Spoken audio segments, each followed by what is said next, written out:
decir, yo me despojo de lo que soy y de lo que tengo por amor. ¿Quién es el principio? Sino que conocemos, o sea, que Él nos... Igualarse o equipararse al poder del Señor en ninguno de sus Y el aspectos. mismo verso lo dice, como Dios.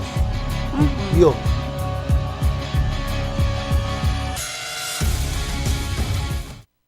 Gracias al Señor nuevamente por darnos la oportunidad y la bendición de compartir contigo la palabra que Dios nos ha entregado para un día como hoy. Yo soy la pastora Gómez de la Iglesia Avance Global y es un honor de verdad poder compartir contigo en este día. Hoy está también conmigo el pastor Dr. Luis Gómez, mi esposo. Gracias, Luis, por estar nuevamente conmigo en esta serie tan interesante que estamos compartiendo. Sí, gracias a ti por esta invitación, gracias por esta oportunidad, este honor tan grande de compartir contigo. Realmente me siento complacido y agradecido a Dios por esta oportunidad que nos está dando de compartir una palabra tan interesante. Mi esposa lo dijo, soy el pastor Luis Gómez de la Iglesia Avance Global, que estamos aquí en Houston. La dirección es la 12656 Gold Road, Houston, Texas, y lo que tienen el código postal es el 77077. Y hay un teléfono para llamarnos si quieres estar en contacto con nosotros y un motivo de oración es el 713-408-3068. Estamos allí, hay personas ahorita preparadas, dispuestas para orar contigo. También quiero decirte la página de internet que tenemos. Baja la www.globaladvancedchurch.org y allí puedes encontrar nuestra visión, puedes encontrar parte de nuestra misión, mucho material para bajar, muchas cosas con las cuales puedes estudiar y saber más de nosotros. También puedes suscribirte a la página de la iglesia Global Advanced Church y pones like o te gusta y allí vamos también a poder compartir algunas cosas que estamos haciendo. Amén, amén. Y si quieres seguirme en mi página en Facebook, puedes entrar también al www.facebook.com/Corey Gómez, pon me gusta y también vas a estar recibiendo pues, los artículos que escribo semanal. Luis, hemos estado tratando y estamos tratando un tema apasionante, el espíritu de Elías, el espíritu y el poder de Elías. Y en el programa de ayer empezamos a tratar un nuevo aspecto, ¿no? Estamos hablando acerca de, según el libro de Isaías, el diagnóstico, cómo es que están las cosas cuando esta unción debe soltarse, a causa de qué. Y hemos estado viendo, por los pasajes que hemos estado leyendo, cómo una iglesia dirigida por ciegos y sordos está sin sentido de destino y sin sentido de propósito. Pero ayer empezamos a ver un nuevo pasaje en el libro de Isaías y quisiera retomarlo, Isaías 49, 5 al 11, porque es un pasaje que nos habla a nosotros de lo que sucede en la hora de la reforma, en el tiempo donde la unción se suelta y Dios empieza a hacer una obra en medio de su pueblo. Voy a leer solamente algunas de las cosas. Dice ahora, pues dice Jehová, el que me formó desde el vientre para ser su siervo. Dice, para hacer volver a Jacob, para congregar a Israel, y dice aquí también, porque el Señor nos ha dado por luz de las naciones para que seamos salvación hasta lo postrero de la tierra. Estoy tratando de entresacar del pasaje porque el pasaje es riquísimo. Vuelvo a repetir, Isaías 49, 5 al 11.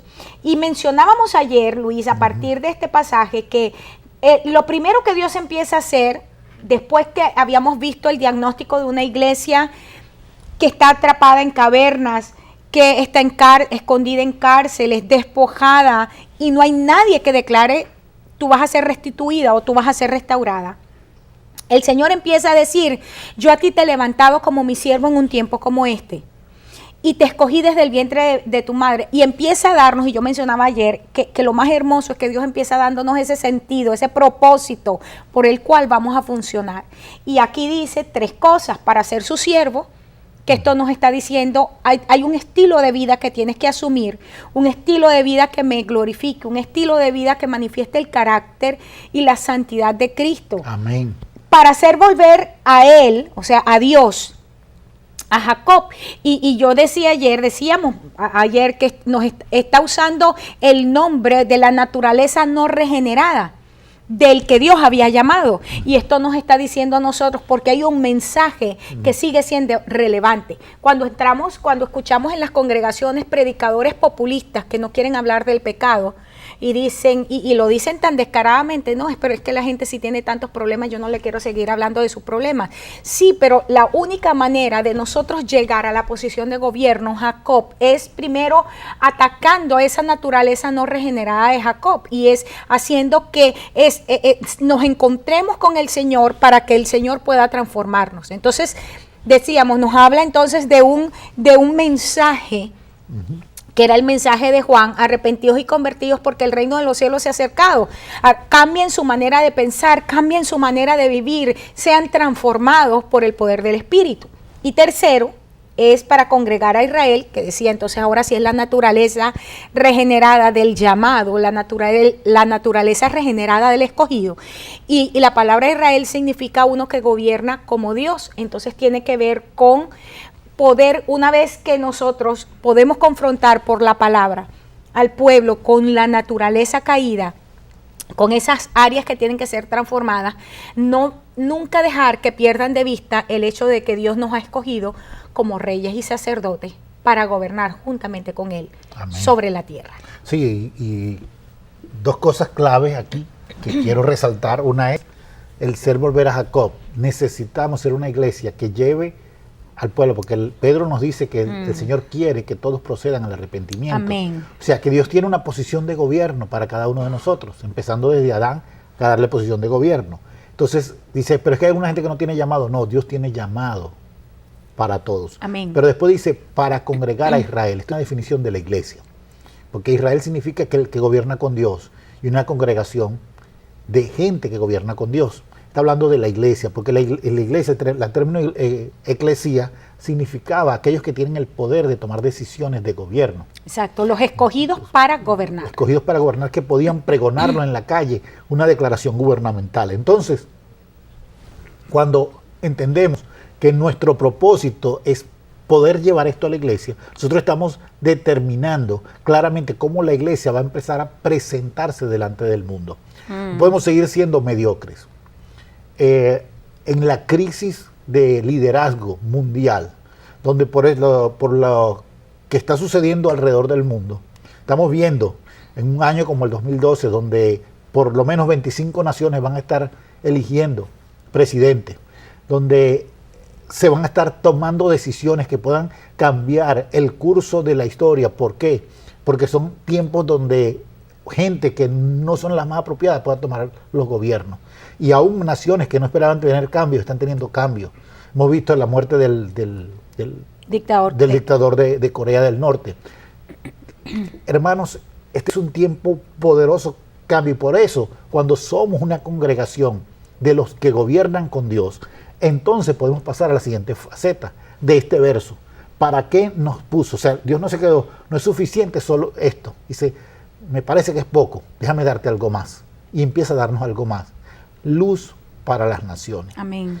Empezamos a hacer algo que ilumine el camino, que le presente la respuesta a la situación, a lo que está viviendo, a la necesidad del momento. La respuesta la tiene la iglesia de Jesucristo, que está enfocada en Él y que está visionando todo lo que Dios está diciendo. ¿Sabes que la palabra aquí, luz, en el hebreo, significa también alegría, felicidad? Entonces está diciendo, y me gusta cuando tomamos, por ejemplo, el pasaje en el Nuevo Testamento, en Mateo, cuando el Señor dice que una luz no se pone debajo de la mesa, sino que se pone en lo alto. Ajá. Y dice que se asiente en lo alto de la montaña para que alumbre, ¿no? Y es importante porque cuando el Señor nos dice, primero Él dice de sí mismo, yo soy la luz del mundo, pero después nos dice a nosotros, ustedes son la luz del mundo.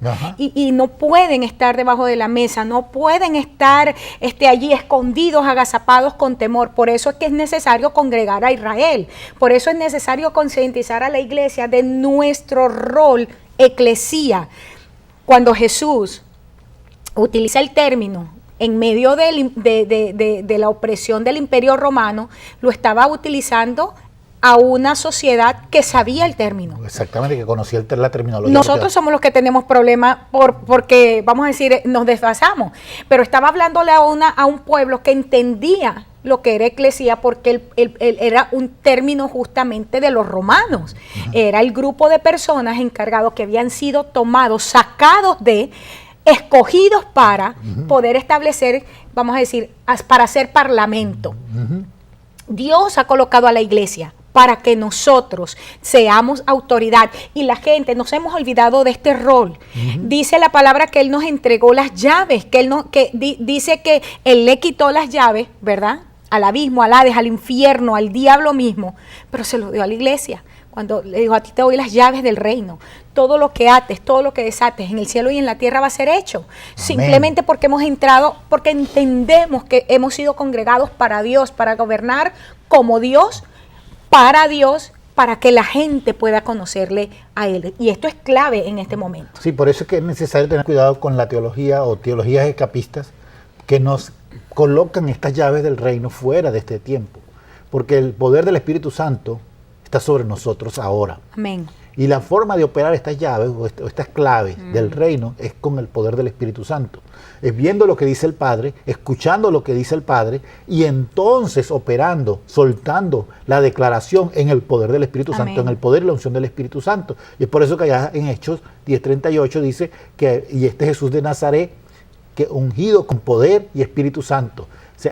Fue ungido con poder y Espíritu Santo, haciendo bienes a todos los hombres. Nosotros, la iglesia de Jesucristo, tiene que moverse en la misma unción, la unción de poder, Espíritu Santo, y haciendo bienes a todos los hombres. Y esto es lo que está sucediendo aquí. ¿Cómo vamos a hacer una luz adecuada? Haciendo y mostrando la unción del Espíritu Santo donde vamos. ¿Cómo vamos a hacer esa luz que trae felicidad, que muestra un nuevo amanecer? Porque el año 2012 está hablando de un nuevo amanecer. Un nuevo tiempo, una nueva estación. Estamos saliendo de una oscuridad terrible, pero entrando a un nuevo amanecer. Hay cosas poderosísimas que van a suceder este año. Cambios radicales que van a suceder este año. Y lo tenemos que declarar así. Y como iglesia tenemos que empezar a doblar rodillas y decir, Señor, haz los cambios tú. Establece los cambios tú. Los cambios no dependen de gobernantes, sino dependen de lo que Dios y de una iglesia comprometida con Dios se puedan hacer. Una iglesia que sabe entrar en acuerdo con Dios para que sus propósitos sean establecidos. Amén. Venga tu reino, hágase tu voluntad en la tierra de la misma manera que es establecida en los cielos. Y esta oración no ha pasado de moda. Esta es la oración que el Señor quiere que nosotros retomemos y la vivamos. Amén. En el nombre de Jesús. Ahora fíjate que el pasaje sigue diciendo, que estamos allí mismo en Isaías, dice, te coloco por luz sobre las naciones, y luego dice, para que seas mi salvación hasta lo postrero de la tierra. Fíjate que esto no fue una invención de Jesús en el Nuevo Testamento, sino que desde el Antiguo Testamento, la iglesia del Antiguo Pacto, o como tú bien enseñabas en estos días, la nación que era las primicias para Dios, no era para ellos quedarse solamente con somos la niña especial a los ojos de Dios, sino que eran los primogénitos, pero Dios siempre tuvo en su corazón traer muchos hijos al Padre, y por eso envía a Jesús, para llevar muchos hijos al Padre. Y aquí está diciendo, ya desde el Antiguo Testamento, aún lo podemos ver desde Abraham.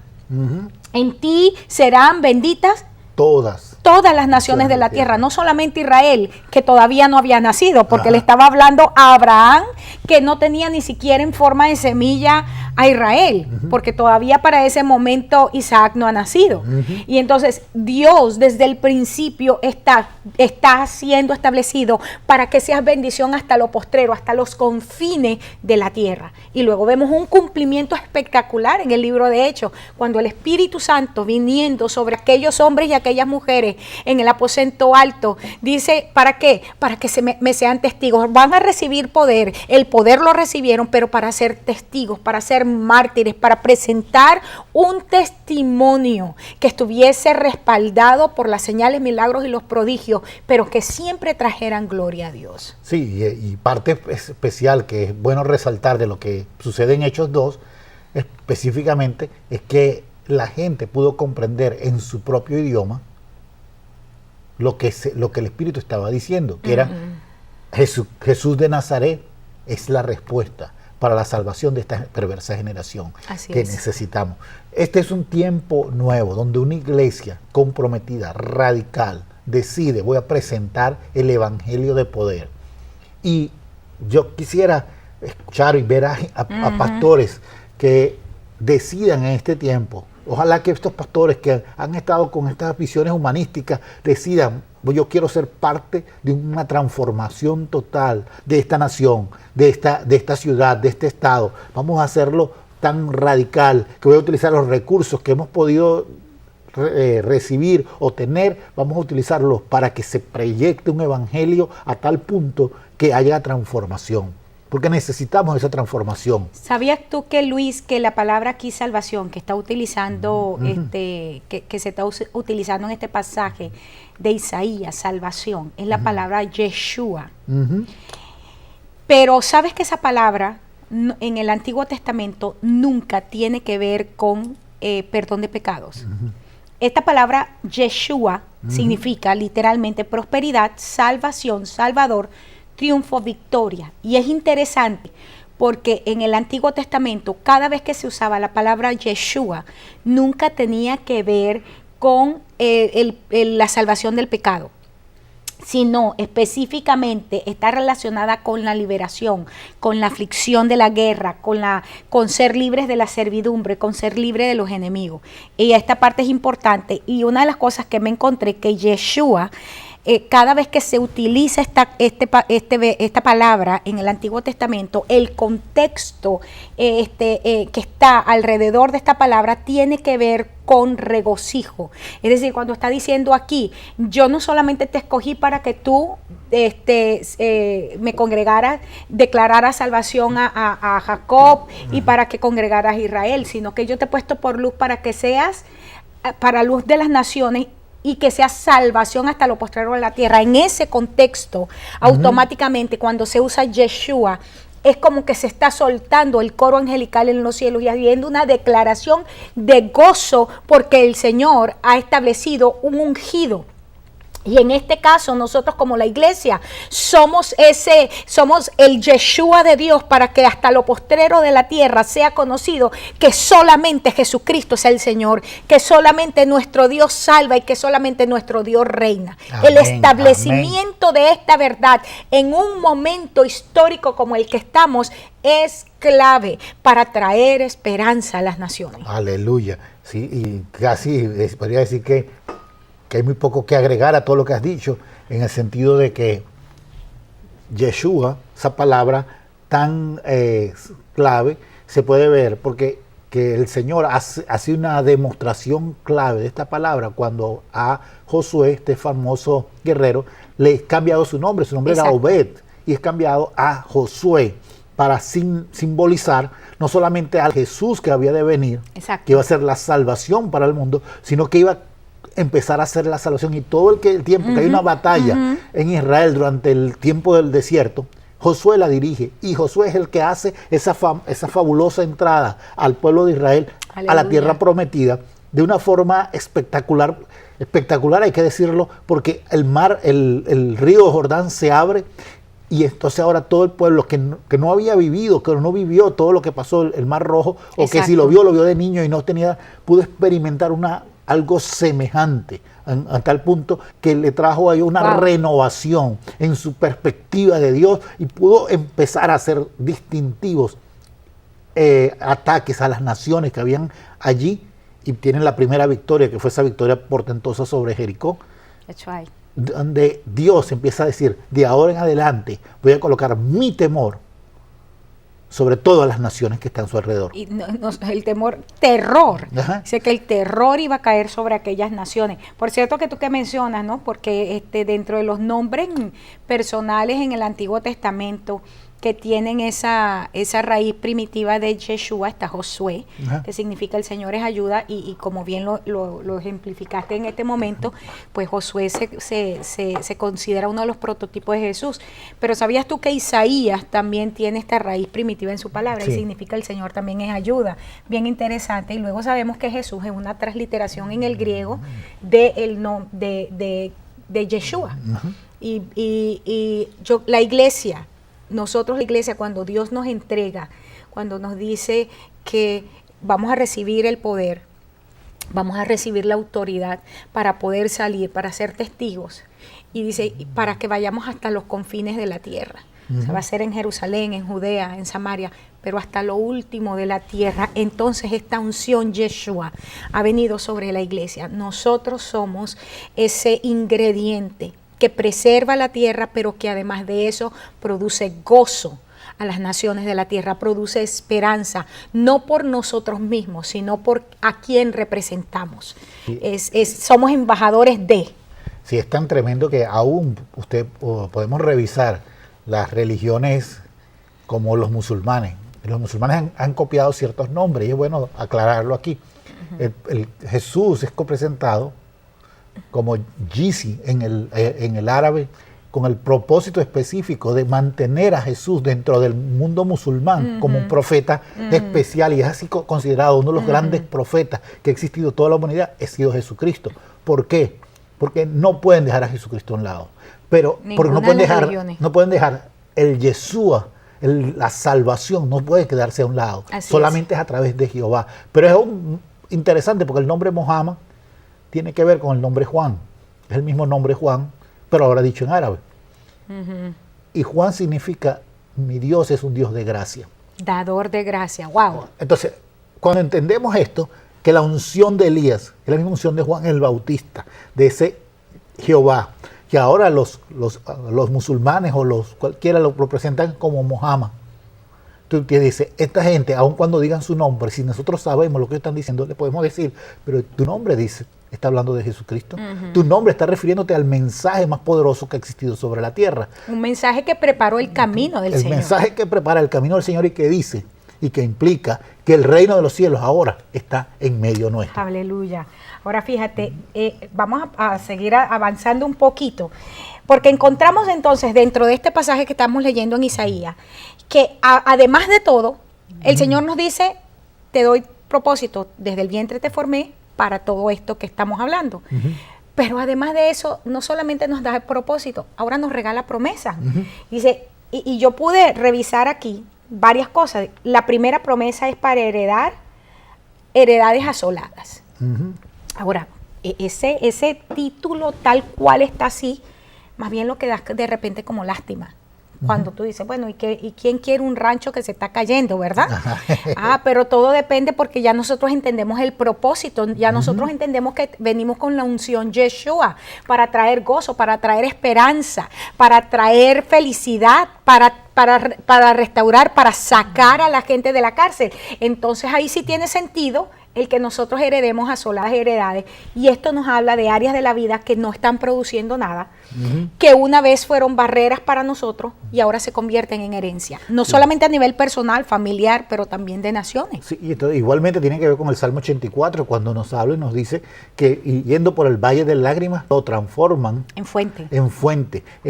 Y entonces da esa declaración impresionante que dice, irán de poder en poder. ¿Quién? La generación Yeshua, la generación que hace esta transformación, presenta y prepara el camino del Señor.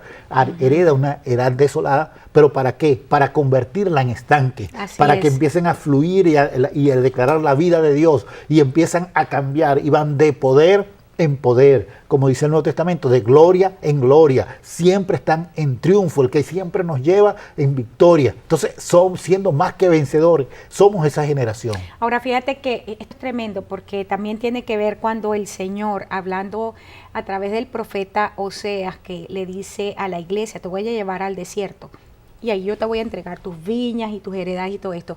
Pero una de las promesas que le da a la iglesia, o en ese momento por supuesto a Israel, que es la figura que está utilizando de aquella mujer prostituta que se iba tras sus amantes y dejaba al profeta y todo aquello, toda esa historia, como digo yo, de amor y de dolor que hay ahí en ese libro. Pero qué interesante cuando el Señor una de las promesas que le da es que dice que el lugar de su devastación y en el lugar donde fue atribulada, y se está refiriendo directamente allá en el Antiguo Testamento, dice que lo que fue una vez por puerta de, vamos a decir, por tribulación, por angustia, ahora se va a convertir en puerta de esperanza. Y yo lo veo aquí.